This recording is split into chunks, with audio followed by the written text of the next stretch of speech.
नमस्कार। आज योग दिवस की उपलक्ष्य में मैं कुछ बातों के लेकर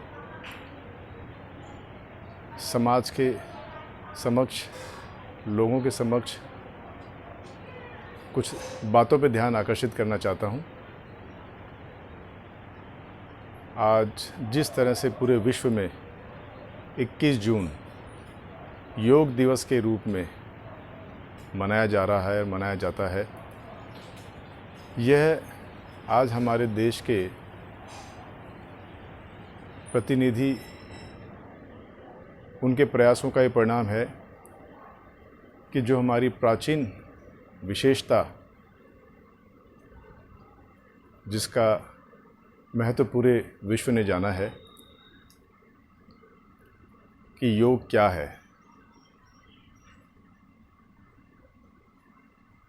योग महज कोई कसरत, एक्सरसाइज या व्यायाम थोड़ी है। योग तो एक आत्मा का परमात्मा से विलन,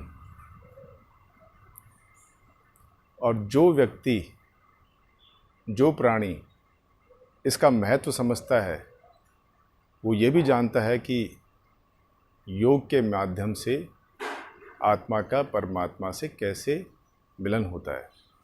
ईश्वर ने इस योग को हमें अपने एक आशीर्वाद के रूप में प्रदान किया है। और मैं कोई ये बात आप सभी के समक्ष इसलिए नहीं कह रहा हूँ कि मैं अपने आप को कोई योग विशेषज्ञ या इसका कोई अपने आप को महत्व देता हूँ। मैंने तो इसलिए इस बात को सभी के समक्ष लाने की सोची कि हम लोग अपनी योग्यताओं को किस तरह से देश में, समाज में और परिवार में बांट सकते हैं। मैं कोई योगी नहीं हूँ, न कोई महात्मा, मैं भी एक साधारण व्यक्ति हूँ और मैंने भी अपने जीवन को साधारण रूप से शुरू किया था। मैं भी पहले भोगी था और भोगी होने की वजह से रोगी ही बना था मैं, और उसी रोगी जीवन ने मुझे योग का महत्व समझाया था। और तब से पिछले 15 सालों से किस तरह से इसका महत्व खुद भी उपयोग में ले और समाज में भी इसका उपयोग किस तरह से किया जा सकता है, इसको बांटने का अपना उद्देश्य बनाया। और उसी के अंतर्गत आज कई तरह की बीमारियों में हमने इसी माध्यम से सफलता पाई। प्राकृतिक, आध्यात्मिक और योग, इसका तालमेल बिठाकर हमने जो सफलताएं हासिल की, वो आज समाज के समक्ष उपस्थित है। और प्रत्यक्ष को प्रमाण की आवश्यकता नहीं होती। आज ऐसे बहुत सारे लोग हैं जो बहुत तरह की डिग्रियां हासिल कर लेते हैं। कैसे करते हैं और फिर उसके बाद में क्या क्या समाज में उन्होंने अपना योगदान दिया है, वह लोगों के समक्ष है। इसलिए मैं उन सब चीज़ों में नहीं जाना चाहता। मेरा तो उद्देश्य इतना सा ही है कि आज इस योग दिवस का महत्व समझें। आज हम इस योग को अपने जीवन में किस तरह से उतार सकते हैं। हमें योगी बनना है या रोगी बनना है, और रोगी बन के जीना है तो फिर तो जीवन का कोई महत्व ही नहीं है। इस संसार में 84 लाख योनियां हैं, और 84 लाख योनियों में मनुष्य एक ऐसा प्राणी है जो भोगी है। चाय, कॉफ़ी, कई तरह के व्यंजन, कोल्ड ड्रिंक, शराब, न जाने कितने प्रकार के व्यसन वो करता है। लेकिन मानव के अलावा कोई ऐसा दूसरा प्राणी नहीं है जो दूसरे व्यसन करता हो।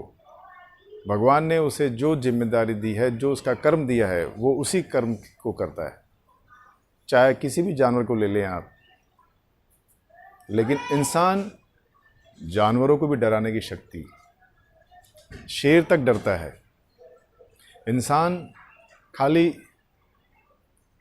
भोगी बन के जीना चाहता है, चाहे धन हो चाहे और कोई चीज़ हो।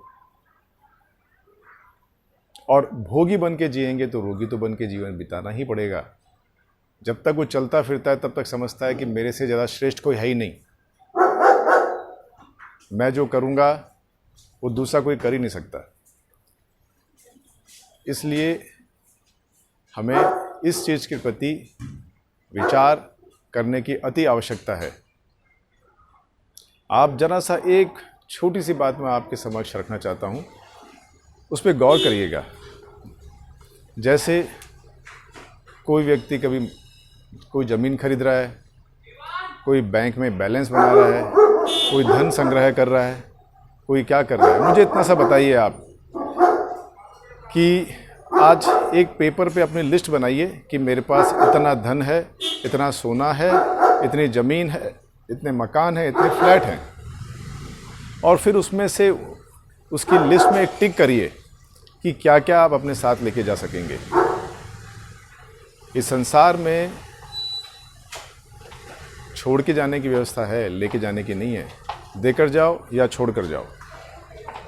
अतः हम इस चीज़ को समझें कि हमें क्या करना है।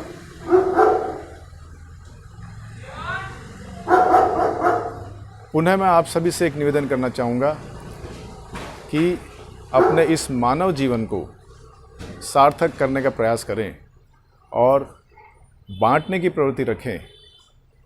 चाहे ज़रूरी नहीं है कि आप धन ही बांटें, ज्ञान भी बांट सकते हैं संसार में, अपने बच्चों को, समाज में, सगे संबंधियों में। न जाने कौन सी सांस अंतिम हो, क्योंकि ईश्वर ने हमें गिनती की सांसें दी हैं, इसलिए हर सांस का महत्व समझिए। धन्यवाद, नमस्कार। पुनः आप सभी को योग दिवस की बहुत बहुत शुभकामनाएं।